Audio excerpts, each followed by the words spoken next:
All right, so the media has created one of the worst false narratives, and that's saying a lot, that they've ever created about the Cuban uprising. It's almost comical. Oh my goodness. All right, so there are a bunch of Cubans protesting both in the United States, the Cubans who took the 90-mile trip, probably in a very leaky boat or raft, and got to America through shark infested waters and the occasional tropical storm or hurricane. And they got here, right? You probably wouldn't want to leave Cuba if you knew there was a hurricane coming. But I don't think the Cuban government really lets their population know what the weather's going to be like, you know? Because if they forecast really nice weather, more people are probably going to jump into boats and try to get out of there. But anyway, the media has created, I can't even talk about this because it's the level of comedy here is off the charts. The Babylon Bee should be in on this, right? So the Cuban people are protesting in the streets because they don't have enough vaccines. That's funny because here where they're protesting where I live, they were talking about freeing Cuba. They were talking about communism and these dictators. And they're starting to see here in the United States that we have a dictator, or at least a government that is dictating things. Like they're going to send people door to door to make sure you've been vaccinated, right? Well, we can't force vaccinate people, but we can lead a horse to water. You know, if you haven't had the vaccine, we can tell you where to get them.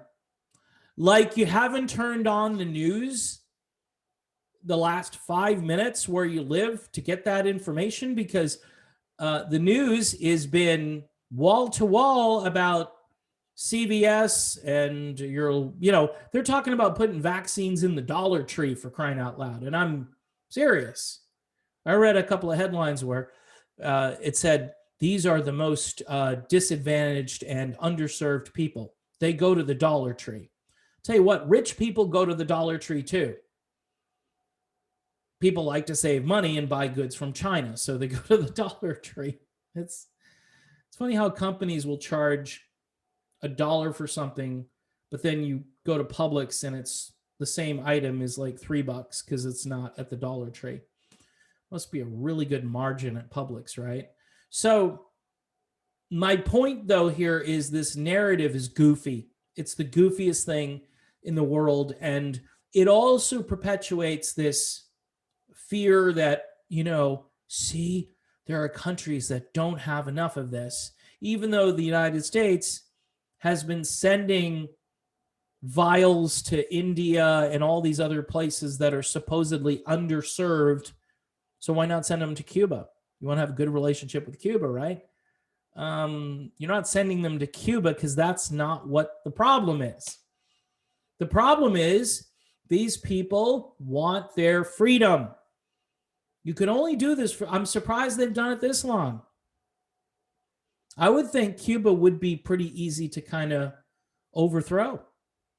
It's not like China, for crying out loud. Cuba, I think, would be like a speed bump if somebody wanted to do something about it. And I understand sovereignty. I understand minding your own business. I completely get that. But the people have had enough. Supposedly the people in Venezuela too, they were all upset, and we were going to install a dictator, but it was just a different dictator, one that had the same ideology, but it was our puppet and not their puppet. I know the Cuban people need to work this out for themselves, and they might just do that, and they might actually do it before the Americans wake up to the fact that our government is becoming more authoritarian by the second. I mean, if somebody told me 10 years ago that they were going to go door to door trying to inject people with something, I would say, I know that sounds like a good science fiction movie, but I don't think so. I don't, not maybe 10 or 20 years ago. Now they say it and I go, well, of course they're coming. Of course they're not happy. And by the way, I don't believe any of their numbers that they're telling us about how many have been jabbed already. This is a go along to get along type of mentality. And the corporations are doing it, even though there's no mandates. There are people still walking around with a mask on their face. Even states like California, didn't they drop that? But the corporation is now the government. The corporation's in bed with it. And so there is really very little difference between corporations and governments. And that's scary to me because I thought we had the power. I didn't know that corporations had the power, but apparently they do. And their shareholders, they have the power too. So the Cuban narrative is comical because there's no way people would be protesting. Please give us this vaccine. Oh, and by the way, doesn't that violate every law of social distancing? Isn't that a super spreader event?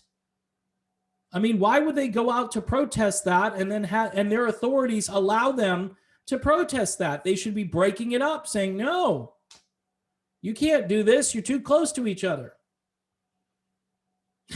It's just, there is so many things here that run counter to the narrative. And and here's one last one. I thought Cuba had this incredible healthcare system. What happened to the greatest healthcare system in the world? What happened? Michael Moore said, hey, can't afford health insurance. See if you can get to see a doctor in Cuba where the healthcare is free. Well, if it's free, then the vaccines should be everywhere, right? They should have been the first people to have them because their system works so well. The point is they have them. It's not about the vaccines. It's if you want to believe the fake news, you can go ahead and believe them, but there's no way. The Cuban people want their freedom. They wouldn't get into boats to try to get here and go 90 miles through shark-infested water if they didn't want freedom. It's a huge risk to take. They're willing to take it. And once they get here, unlike most American citizens, Cubans are grateful. Cubans, by the way, fit that profile that somebody on another channel was talking about, how they're Hispanic and they're hardworking and they're religious. And most Republicans hate those people, right? Most Cubans are Republicans. Wake up, people. This is when the political tone deafness it's comical. Again, do just this much research. Be around this much and you'll figure it out. Don't say stuff because, I'm a libertarian and I got to hate everything.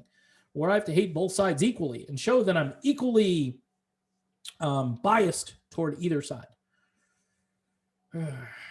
Anyway, the media and their vax narrative on Cuba. It's not about vaccines. Nope. It's right where I live too. I can do a man on the street and tell you it's not about vaccines.